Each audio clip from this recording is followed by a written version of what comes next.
मां बगलामुखी शक्तिपीठ चौंती में संपन्न हुआ पंचकुंडीय महायज्ञ। बड़ी संख्या में श्रद्धालु रहे मौजूद।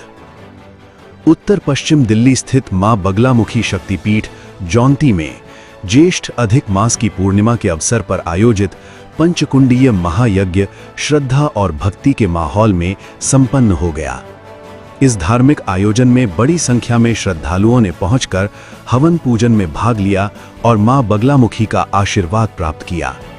महायज्ञ का आयोजन आचार्य श्री राज जी महाराज के सानिध्य में किया गया, जहां श्रद्धालुओं ने वैदिक मंत्रोच्चारण के बीच यज्ञ में आहुति देकर परिवार की सुख समृद्धि और शांति की कामना की। आयोजन स्थल पर भक्तिमय वातावरण देखने को मिला और देर शाम तक श्रद्धालुओं की आवाजाही बनी रही। इस अवसर पर संस्था के संस्थापक विजय गर्ग भी मौजूद रहे। वहीं मधुसूदन अग्रवाल ने कार्यक्रम में शामिल होकर आयोजन की सराहना की। मधुसूदन अग्रवाल ने बातचीत में बताया कि ऐसे धार्मिक और आध्यात्मिक आयोजन समाज में सकारात्मक ऊर्जा का संचार करते हैं और लोगों को अध्यात्म से जोड़ने का कार्य करते हैं। उन्होंने कहा कि मां बगलामुखी शक्तिपीठ में आयोजित यह महायज्ञ श्रद्धालुओं के लिए विशेष आस्था का केंद्र बना हुआ है। कार्यक्रम के दौरान उपस्थित श्रद्धालुओं ने बताया कि इस तरह के धार्मिक आयोजनों से मानसिक शांति, सकारात्मकता और सामाजिक एकता को बढ़ावा मिलता है। मंदिर परिसर में श्रद्धालुओं के लिए विशेष व्यवस्थाएं भी की गई थीं, जिससे आयोजन शांतिपूर्ण और व्यवस्थित तरीके से संपन्न हुआ। परिवार के साथ कब हवन में बैठने वाले हैं? ये तो माँ की इच्छा पे, मेरी इच्छा पे नहीं। जब तक वो नहीं जाएंगे मैं काफी समय से आ ही नहीं पा रहा था, जबकि कई दफा दतिया हो आया, यहाँ नहीं आ पाया दिल्ली में होते हुए। मधु संजय जी, आपको समाज की रीढ़ की हड्डी माना जाता है और पश्चिम बिहार में आपका एक अलग ही नाम है जी। तो माँ के दरबार में ऐसे कितने भक्तों को लेकर के आएंगे आप? देखो, माँ से जुड़ने के लिए बहुत तैयार है। बहुत स्टेज में उसका पूरी दिल्ली में एक अलग प्रभाव पड़ा। लोगों को उसके बारे में काफी जानकारी हुई और जानकारी लेने के बाद लोगों ने उस तरफ एक अपने, तो हर आदमी दुखी है इस संसार में, सुखी तो कोई है नहीं, कलयुग है, लेकिन कहीं ना कहीं शांति तो चाहिए। के मंदिर जहाँ जौंती गांव में गंछावला के अंदर खड़ी हूँ, ये यहाँ एक भव्य मंदिर का, विशाल मंदिर का आयोजन हो रहा है, जो कि माँ की जो श्रेष्ठता है, यहाँ पे आके माँ का आशीर्वाद आप सभी भक्तजन आए, माँ का आशीर्वाद फल स्वरूप ले। यहाँ जितने भी संकट कष्ट होते हैं माँ अपने आप दूर करती है, क्योंकि माँ वैसे भी कभी अपने बच्चे को दुखी नहीं देख सकती। ये तो करुणामयी दयामयी माँ है। तो आप आइए, जौंती गांव में ये बड़ा अच्छा आयोजन हो रहा है, मंदिर बन रहा है, यहाँ यज्ञशाला भी बनी हुई है जहाँ पे लोग लगातार हमारा हवन चलता है। तो मैं चाहूंगी कि सभी आए यहाँ दर्शन के लिए। आप क्या पूर्णमासी के अवसर पर क्या कहना चाहेंगे माँ बगलामुखी जौंती में? सभी आए हुए भक्तों को माँ का पूरा आशीर्वाद मिले और जिस मनोकामना से, जिस संकल्प से सभी भक्तगण जो हवन कर रहे हैं, उनके सारे संकल्प पूरे हों और जौंती धाम इसी प्रकार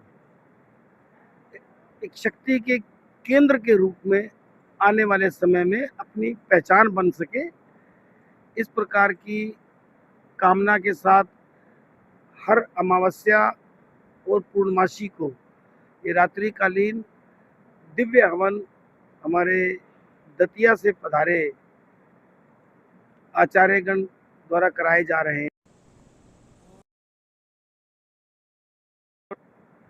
आज जितने भी भक्तगण पधारे हैं मुख्य यजमान के रूप में, वो सब हमारे जौंती गांव से हैं और आसपास के सभी गांवों में अब जौंती पीठ का प्रचार प्रसार हो रहा है।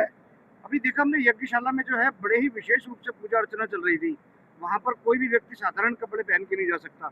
तो ऐसा क्या पीले वस्त्रों में जो आपने, जो यहाँ पर आपके जो आ रहे हैं पूजा करने के लिए, अर्चना करने? देखिए, माँ पीताम्बरा को पीला रंग प्रिय है, परंतु यज्ञशाला में माताओं और बहनों के लिए साड़ी पहनना अनिवार्य है और जो हमारे भाई हैं उनको धोती पहनना अनिवार्य है। वो भले पीले रंग की हो, भले लाल रंग की हो, पर धोती, क्योंकि कि यज्ञशाला की अपनी एक मर्यादा है। ये कोई साधारण हवन कुंड नहीं है। ये सारे स्तंभों का, सारे देवों का आवाहन करके, महाराज जी द्वारा सारे देवों का आवाहन करके तब ये यज्ञशाला शुरू हुई है। और यहाँ नित्य होम होता है। यहाँ कभी पूर्ण आहुति नहीं है। यहाँ पे प्रतिदिन ब्राह्मण राष्ट्र रक्षा के लिए 2 घंटे का यज्ञ करते हैं। उसके बाद में जो भी भक्तगण आते हैं, सुबह से शाम तक यज्ञ रहता है। और यज्ञशाला की ऊर्जा के लिए जो ये नियम है वो बहुत जरूरी है, नहीं तो ऊर्जा खंडित होगी। जी जी, तो बड़े ही अच्छे रूप में बताया। हमारे साथ तीर्थंकर सरकार जुड़ चुके हैं, बड़े ही विस्तार पूर्वक बताएंगे क्या है आखिर माँ का रूप जो 9 देवियों का भी आप वर्णन कर रहे थे।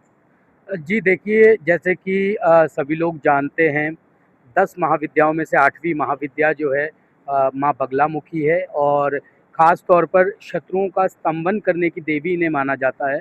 जब आप पर शत्रुओं का प्रहार हो, या आपको कोई केस में विजय प्राप्त करनी हो, या आप पर कोई नकारात्मक शक्ति का जो है असर हो, तो उन सब चीज़ों के लिए माँ बगलामुखी की आराधना साधना की जाती है, जिससे माँ आपको शत्रुओं से जो है बाहर निकालती है, हर तरह के केस में आपकी विजय कराती है। ये हमारे लिए बहुत हर्ष की बात है, क्योंकि जैसे हम सब जानते हैं कि दतिया में माँ बगलामुखी का मंदिर है और हिमाचल के कांगड़ा में है। लेकिन अक्सर जो आसपास दिल्ली और आसपास के क्षेत्र के लोग हैं, उनके लिए बड़ा मुश्किल होता था 1-2 दिन की छुट्टी लेके दतिया जाना, या कांगड़ा जाना, या हिमाचल जाना। तो ये हमारे लिए, दिल्ली वासियों के लिए सौभाग्य की बात है कि हमें मौका मिला है कि अब दिल्ली में ज्योंती गांव के अंदर माँ बगलामुखी शक्तिपीठ का जो निर्माण हो रहा है, मंदिर का निर्माण हो रहा है, और यहाँ दिन रात हवन यज्ञ चल रहा है। अगर आप लोगों को भी कोई समस्या है, आप लोग भी अपने केस को जीतना चाहते हैं, या आपके घर में नकारात्मक शक्तियों का वास हो गया है, आप उससे छुटकारा ना पाना चाहते हैं, आप किसी कारणवश दतिया या कांगड़ा नहीं जा पा रहे, तो आप यहाँ ज्योंती गांव में आ सकते हैं। माँ बगलामुखी के आप यहाँ दर्शन कर सकते हैं, यज्ञ में भाग ले सकते हैं, और अपने जो दुख है, आपके जो संकट है, उससे आप दूर हो सकते हैं। तो मैं खुद भुक्तभोगी हूँ। मैं यहाँ पर 3 बार आया और चौथी हाजिरी में मैंने माँ से मनोकामना मांगी थी। मैं बता तो नहीं सकता, लेकिन वह मनोकामना दूसरी बार में मेरी पूरी हो गई।